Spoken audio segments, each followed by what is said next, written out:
ये कहानी है सलीम की। सलीम एक रईस आदमी की एकलौती संतान था। जब उसके अब्बू का देहांत हुआ तो उसके अब्बू अपना सारा पैसा और घर अपने बेटे सलीम के नाम छोड़ गए। पर उस वक्त सलीम बहुत छोटा था, नादान था। उसने अपना सारा पैसा खर्च कर दिया। अब उसके पास फूटी कौड़ी नहीं थी। तब उसने अपना घर भी बेच दिया और उससे जो भी पैसा मिला वो पैसा भी जल्द ही खत्म हो गया। अब उसका हाल ये हो गया था कि वो सड़क में आ गया था। वो घंटों सड़क में बैठा रहता, ये सोचकर कि कोई काम मिल जाएगा। कभी कभी वो लोगों का बोझा उठा लेता था, बदले में लोग उसे कुछ आने दे दिया करते थे। एक दिन उसे एक बूढ़ा आदमी मिला। उस आदमी ने सलीम से कहा, तुम इस सड़क में धक्के खाने के लिए नहीं बने हो बेटे। तुम्हारी योग्यता इससे कहीं बढ़कर है।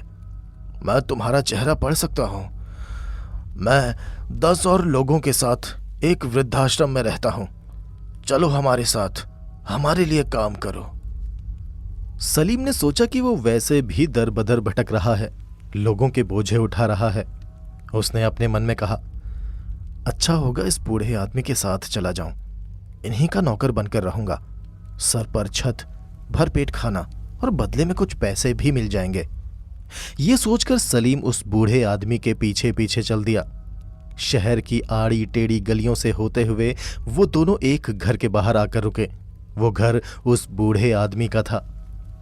उस घर के अंदर जाने से पहले वो बूढ़ा आदमी सलीम की ओर मुड़ा और बोला, ये घर एक बेहद उदासीन जगह है। तुम्हें इस बारे में कोई शिकायत नहीं होनी चाहिए, ना ही कोई सवाल, ठीक है? सलीम ने कहा, हाँ ठीक है, ये कम से कम उस सड़क से तो बेहतर ही है। इसके बाद वो बूढ़ा आदमी दरवाजे की तरफ बढ़ा और सलीम भी उसके पीछे पीछे चल दिया। वो घर अंदर से बहुत खूबसूरत था। उसके कमरे बड़े थे, जिनमें अलग अलग रंगों के फूल रखे हुए थे। उस घर के बीचों बीच एक बहुत खूबसूरत बगीचा था, जिसमें रंग बिरंगे खूबसूरत फूल लगे हुए थे। उसमें से आती हुई पक्षियों की चहक और बहते पानी की मधुर आवाज को सलीम साफ सुन सकता था। तभी उसे कुछ आवाजें सुनाई पड़ी, रोने की, कराहने की आवाजें। सलीम ने कमरों में झांक के देखा। कमरों में दूसरे बूढ़े आदमी थे, जिन्होंने काले कपड़े पहने हुए थे और वो रो रहे थे और दर्द से कराह रहे थे। वे सभी ऐसा लग रहा था मानो जैसे किसी डिप्रेशन का शिकार हों। तभी सलीम के कंधे पर एक हाथ आया। सलीम ने पलटकर पीछे देखा। पीछे वही बूढ़ा आदमी खड़ा था जो उसे वहां लेकर आया था। उस बूढ़े आदमी ने सलीम को अपने पीछे आने को कहा। उसके बाद वो सलीम को अपने कमरे में लेकर गया। उसने सलीम को एक संदूक दिखाया, जिसके अंदर सोने के टुकड़े रखे हुए थे। तब उस बूढ़े आदमी ने सलीम से कहा, इस सोने का इस्तेमाल तुम हमारे लिए चीजें खरीदने के लिए करना। मगर सलीम की नजर उन सोने के टुकड़ों के ऊपर नहीं थी। सलीम की नजर उस कमरे के एक दरवाजे के ऊपर थी, जो बंद था। सलीम के मन में सवाल कौंधा कि आखिर उस दरवाजे के पीछे क्या है। वो उस बूढ़े आदमी से पूछना चाहता था, मगर उसे उस बूढ़े आदमी की बात याद आ गई कि उस घर के बारे में कोई सवाल ना पूछा जाए। अब सलीम उस बूढ़े आदमी और बाकी के 10 बूढ़े आदमियों के साथ उस घर में रहने लगा था। धीरे धीरे दिन बीतते गए। सलीम ने उन सभी बूढ़े लोगों की सेवा की, मगर एक एक करके सभी आदमी मारे गए। अब आखिर में एक ही बूढ़ा आदमी बचा था, जो सलीम को उस घर में लेकर आया था। मगर उसकी भी तबीयत बिगड़ती जा रही थी। उसका भी अंत निकट आ चुका था। अपने बिस्तर में लेटे लेटे उस बूढ़े आदमी ने सलीम से कहा,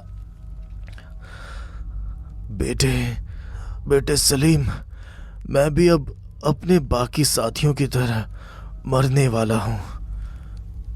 सलीम बोला, अब तो क्या अब मैं आपसे एक सवाल पूछ सकता हूं इस घर के बारे में?